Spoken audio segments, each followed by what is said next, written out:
In a previous episode, I had talked about the impossibility of doing a literal translation in the sense of word for word and having it mean anything. And I use the illustration of John 3:16. I'm going to spend a little more time on John 3:16 in another verse, and I'll show you why this is impossible.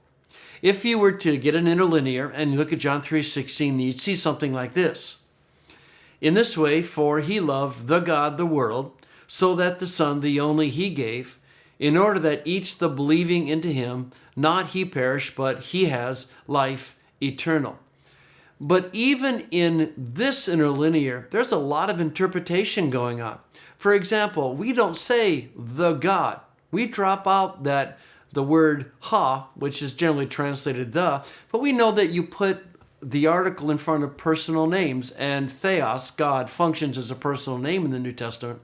But we know not to say the God, we just say God. See, you can't go word for word, because if you say the God, you've miscommunicated. All right? Look down at the participle pistion, third line, the believing. Well, that doesn't make any sense. That's not translation.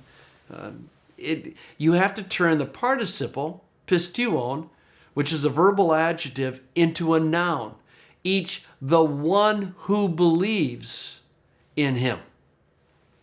In other words, you just can't say the believing. You have to understand what it means in context. Or look down the third line, and here you have he perish and he has. Well, that's interpretive because both those verbs could be masculine, feminine, or neuter. It could be he perishes, she perishes, or it perishes. See, you can't go, you have to interpret is the point. It doesn't have a literal meaning, it has a range of meanings. These are third person forms of the verb, so he, she, or it, and you just can't go with one or the other in a sense automatically. You have to look at the context and figure out what it is. But the point is, you can't do it literally the way people use that word. Here's another example of Romans 3:24, the first part of 25. And this translation is and are justified, even though that first word is a participle.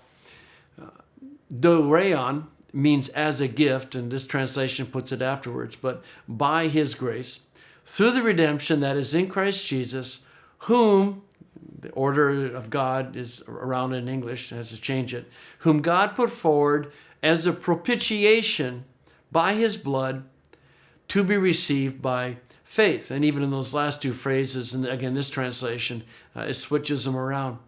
But look for that word propitiation, hilasterion.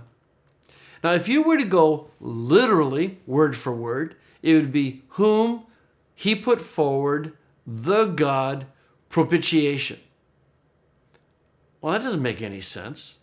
Whom God put forward propitiation. See, you can't do it word for word. It doesn't make any sense. This is what's called a double accusative in Greek, and both whom and propitiation are direct objects that God put Jesus forward. God put Jesus forward as a propitiation. The point is, you simply can't go literally.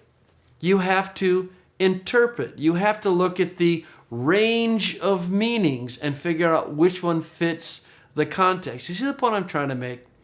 It is linguistically naive and linguistically impossible to simply look at a word and say, well, this word means this, and this word means this, and this word means this, literally, and then do your translation. You end up with gibberish, and you end up with stuff that's confusing and not understandable, and in some places you end up with stuff that's flat out misleading. And I'm going to talk about that in our next episode.